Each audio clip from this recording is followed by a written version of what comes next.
Did Yukio Mishima actually try and overthrow the Japanese government? And today we are going to take a historical look at Mishima's last day and what he was actually trying to accomplish. Because there is a ton of misinformation and ignorance toward Mishima and what he was trying to accomplish. Because yes, Mishima had terrible malignant qualities in his lifestyle and his philosophy. I don't advocate for anyone to become a nationalistic fascist and start polarizing themselves in a radical way, just like how I don't advocate for anyone to become a communist, because both are honestly very short-sighted and stupid. But people read Mishima's Wikipedia page, and us Westerners are automatically triggered because of our suicide hotline programming and say, he took the easy way out. He stopped his life halfway, so I don't have to listen to him. And Wikipedia, which is a controlled website, reads like he was trying to overthrow the Japanese government, and he had this massive plot that he thought was going to work. Because let's imagine a scenario.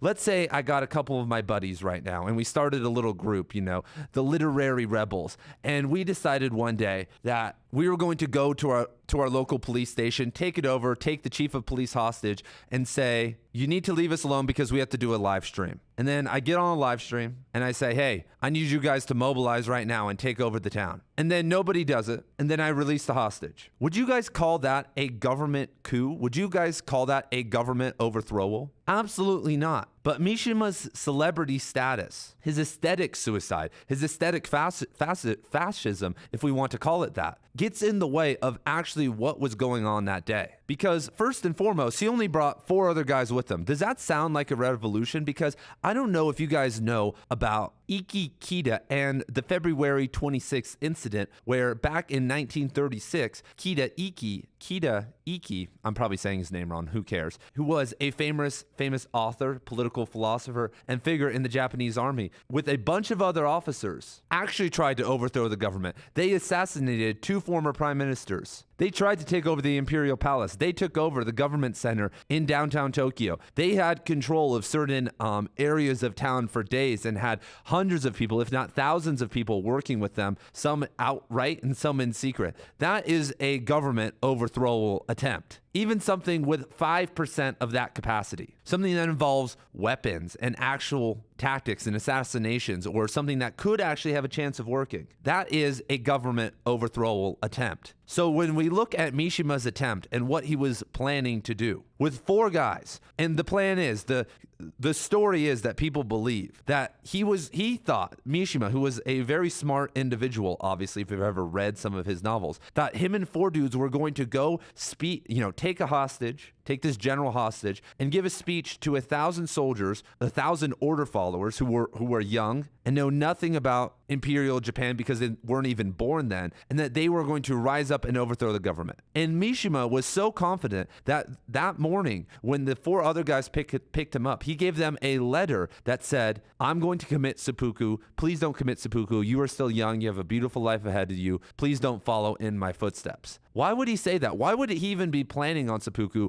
and having them and telling them not to commit seppuku if he thought it was going to work? Does that sound like a guy with a plan? Mishima had more than 4 people at his disposal also if he wanted to do a military coup. And he wrote extensively multiple times about the February 26th incident. He wrote extensively about a government overthrow attempt in his second novel, In the Sea of Fertility tetralogy, Runaway Horses. He understood what it would take and how much more it would take than the February 26th incident to overthrow the government. So in an incident where, and we'll go over it step by step, where the only 2 people who died were himself and someone a part of his crew, is that really a government overthrow, or is that a symbolic suicide? And if you think about the symbol of kind of one of these national Japanese warriors who commit suicide, it was a main theme in Mishima's later writing, in his novel Runaway Horses and his short film Patriotism, which are some of the last things that he did in his life. It follows that exact same structure. There's this misunderstood prodigal soldier,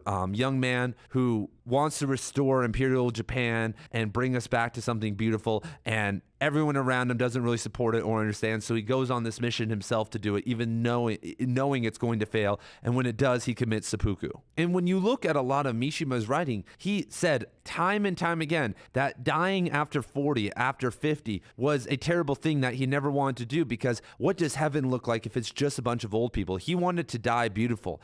And Mishima was a functioning schizophrenic. And if you wanted to hang out with Mishima or do things with him, he would give you a list of questions, even if you were his friends and you had to stay within these boundaries. He was a very control freak type of individual. And everything in his life, including his art and his nude photography and like all these other things that he was doing, he never got like fully nude, but his kind of more like aesthetic photography and all of that was to create a character, to put a mask on himself. And the final act, the most symbolic thing that he could do is obviously, I mean, what is bigger? I'm talking about it today, than going and committing seppuku. What is bigger than that? Not doing it at your house, but speaking out to people in front of the press and all these other things. That is a symbolic way to die. And historically, when you look at Japanese culture, which revered harakiri, which thought it was a very honorable and spiritual thing to do, he was one of the last major figures, other than that like judoka like 20 years ago, who's done it. And Mishima writes in Sun and Steel, quote, "Specifically, I cherished a romantic impulse towards death, yet at the same time, I required a strictly classical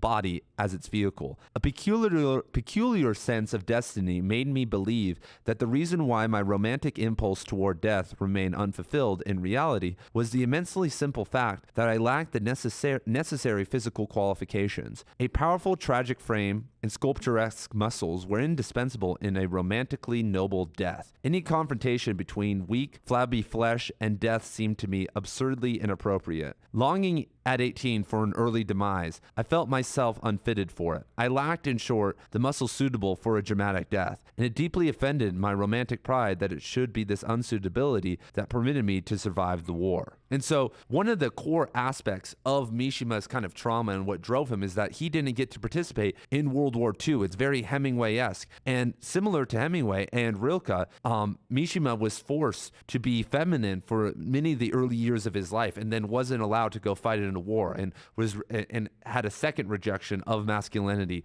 later in his life.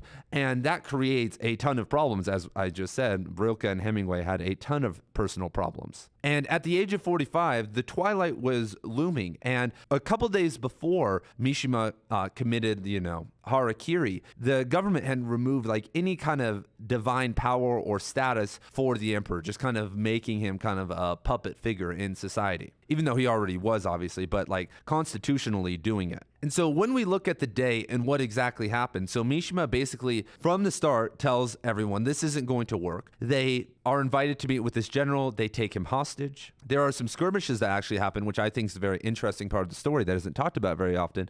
Mishima wields a sword and actually cuts a couple people. Nothing too crazy. No one died or lost any limbs or anything, but he was, striking to kill to keep everybody out, because it was about his moment. It wasn't about the government overthrow. It was about his big moment.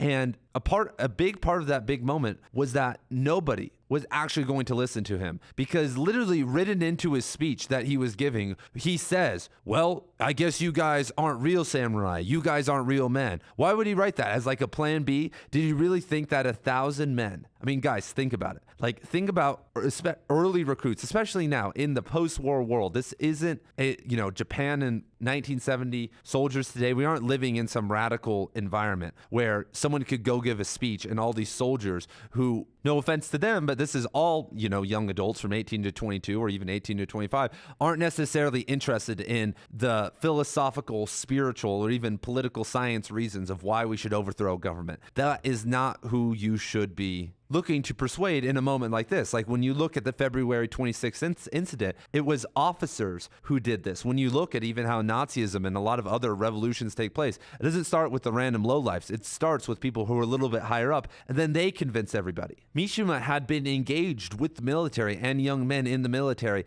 at that time. And so it interests me on why people love to flame. Like, I know people are just idiots. And it's interesting that we can sit and talk about communist or revolutionary people on the left from the 1960s and 1970s, and no one bats an eye. No one freaks out in the comments like, oh my God. But anytime you talk about someone who's fascist, and when you look at fascism and communism, they are basically two sides of the same coin. They both have killed tens of millions of people. Both are inherently evil because they rely on totalitarianism and authority, which actually doesn't exist. And so people want to dismiss people like Mishima or even like a Julius Evola or kind of crazy fascists like them because within their teaching, and if you, because there are some problems. Like most of us who are listening to this are mature enough to be able to find the good in someone like Mishima's teaching and like take that spirit with us. And that's kind of the plan. But there are people out there who become little Mishimas. There are people who get too lost and it can become scary. But that isn't our problem. That isn't our job to sit and give trigger warnings and to say,